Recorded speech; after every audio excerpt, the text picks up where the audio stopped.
Hello again and welcome back to part 2 of On the Line. I'm Christine Williams. Now there's a very powerful and damaging phenomenon called Rankism, according to our guest today, that erodes the dignity of human beings. Now Dr. Robert Fuller is visiting with us from the States. He is a graduate of Princeton University. He has authored the book called All Rise, Somebodies, Nobodies, and the Politics of Dignity. Now, I also refer to you as a political activist because you were somewhat involved with some activities during the Cold War. I was. I felt that I was commuting from San Francisco to Moscow for quite a few years, made dozens of trips there. The goal was to de-stereotype the two Cold War adversaries to each other to reduce the chance of a violent conflict. You've always been very much involved at that level. Now, you talk about a term in your book. Basically, this is what your book is about. A term called Rankism that you liken to racial discrimination, every other kind that we have out there. What does this mean precisely, Dr. Fuller? Well, Rankism is what somebodies are at liberty to do to nobodies in our society. I mean, it used to, when I was a boy, whites were at liberty to insult blacks and did so routinely. Men could humiliate women. We schoolboys did make fun of kids with disabilities.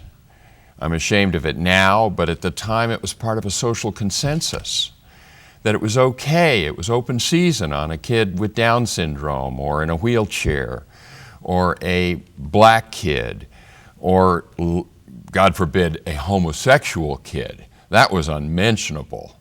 That was the worst. And all these isms over the last 40 years have fallen into complete disrepute. We repudiate them now in North America. These are no longer part of a social consensus. So why is it still okay for one human being to humiliate another human being just so long as it doesn't cross racial lines or gender lines? Do you think Rankism has largely gone underground, that it's still very pervasive today, but perhaps in subtle forms? I think Rankism is visible overtly. It's totally visible. It takes a variety of forms. Let me give 3 or 4 examples so you'll see how the abuse of rank is very prevalent.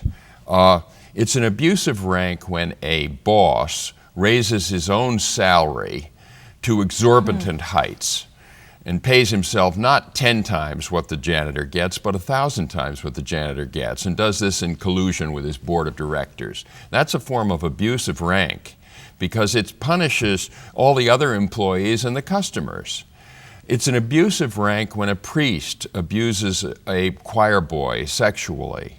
It's an abuse of rank when government officials ignore the poor and the weak in the aftermath of a hurricane like Katrina.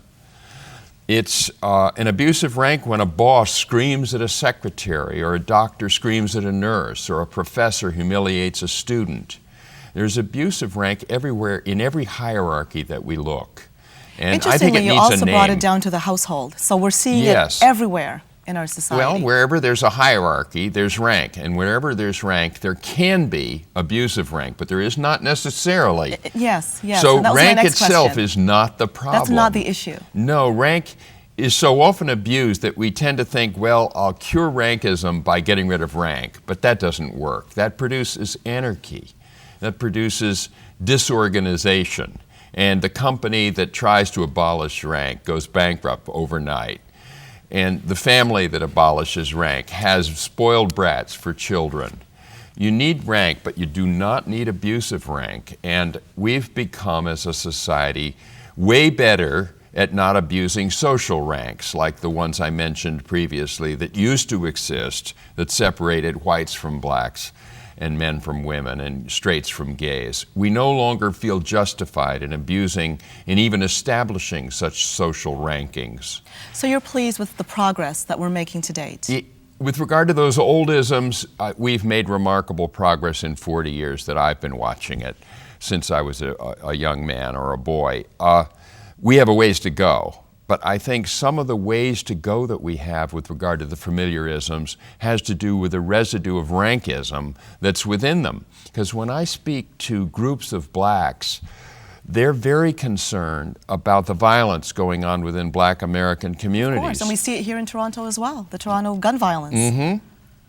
And they can't call it racism because it's happening within the Black community.